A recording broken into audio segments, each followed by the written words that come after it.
Hey and welcome back to the Jazzy Nation. So in today's video, we are going to be talking about my 7 tips on how to stay food safe while you are traveling abroad. This video is so near and dear to my heart. There's something that I've never shared with you guys before. I literally was sick with a food-related illness. And I said this morning when you woke up that you were feeling.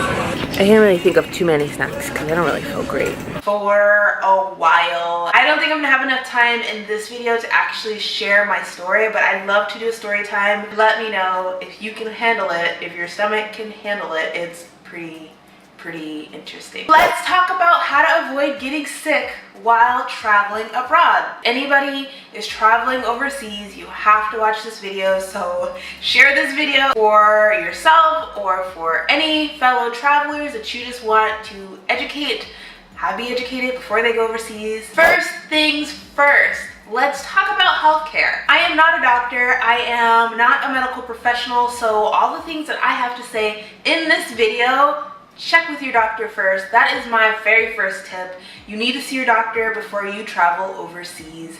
Things happen, food-related illnesses, any kind of things can happen, and it's just better to prepare yourself by going to the doctor, see what vaccines you need, just talk to them in general about your health, what's safe for you, all those things. Everybody's different, so it's so important for you to do the work before you travel. Another thing I want to mention is you want to get over-the-counter medicines before you travel overseas. I know that's so self-explanatory and you're just like, Jasmine, duh, but people don't do it. And it's so important to get your ibuprofen, your allergy medication, all of those things that you use on a daily basis, on a weekly basis, on a monthly basis.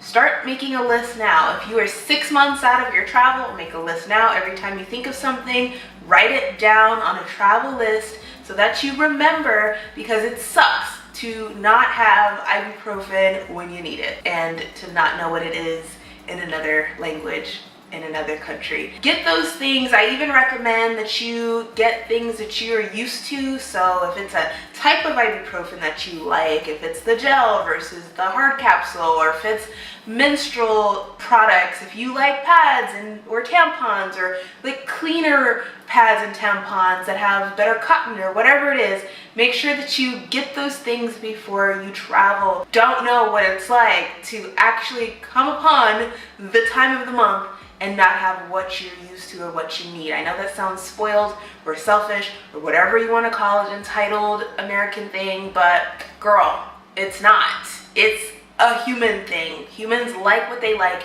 and when you don't have it, it actually sucks. So for me in particular, because my husband and I, we travel for an extended amount of time, we actually go to a country to live, we actually take the time while we're here in America to order in bulk. We'll order a bunch of stuff, like I'll order my pads and tampons, what I like, and then have it all shipped there with the rest of our stuff. So it takes a lot of planning, but it's so worth it in the end. Do your research.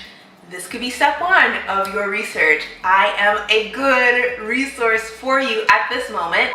Son, what are we doing? So overexposed right now, I really am. So do your research. Research foods as much as you can before you get to your destination. What are people eating? What are people not eating? Why are people not eating these things? Know the different illnesses that people are actually getting sick with, people that live there, people that just travel to a place. Know what people are getting sick from. Also research other illnesses in the area. Are people getting sick from food-related illnesses? Do people have diabetes in the area? Do people suffer from hypoxia? Hypoxia happens when the altitude is really high. I am from Colorado, 5280.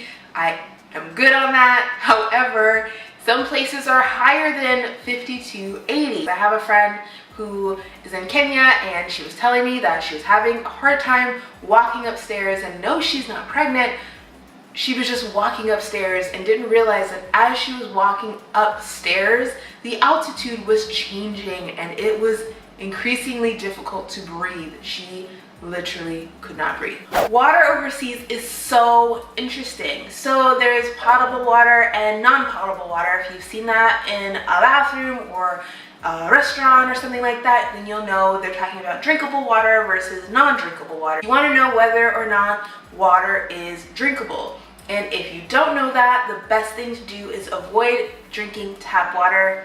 We do that in the States actually. It depends on state to state where you travel to. Some of the water is not great. You want to make sure that you are really safe with the water that you are drinking. You can drink bottled water, of course. Save the environment. I know it's like a catch-22 with the bottles and the environment, but needing to drink and not needing to drink tap water, it's a hot mess. But to be safe, bottled water is always a good option, but make sure your bottled water is sealed, okay? This is nuts. Sometimes you'll go to a restaurant or a store or something and they will sell bottled water and the stuff in the bottles is in fact water that they might get from a tap. You will get sick. So make sure that the seal on your water bottle is actually like a thing. Pop it before you drink it, and if it does not pop, if it does not look like it's sealed, then you don't need to drink the water. And if you happen to suggest to your waiter or waitress,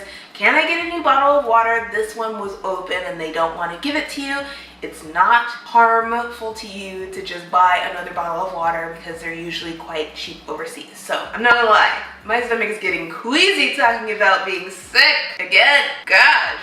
Oh. We are going to talk about packing essentials for health reasons. Here we go. You want to pack sanitizer, wet wipes that have sanitizing properties, disinfectant properties. You can also pack soap. You can pack soap. You can like take one of those little containers and pack a little bar of soap. You can cut a piece of soap. Whatever you need to do, just make sure that you have some soap. If you're packing food, because I love snacks, snacks are life, food is life, popcorn is life, then make your own and pack it in your bag. You want to make sure that your snacks are non-perishable. If you are bringing fruit, make sure that you are eating it probably in the airport before you go wherever you're going, because they won't let you take fruit in a lot of places. I also say pack foods that are going to make you feel good. I always anticipate getting a little sick, so maybe it's not food related, but it might be from nausea. I like to take salty snacks,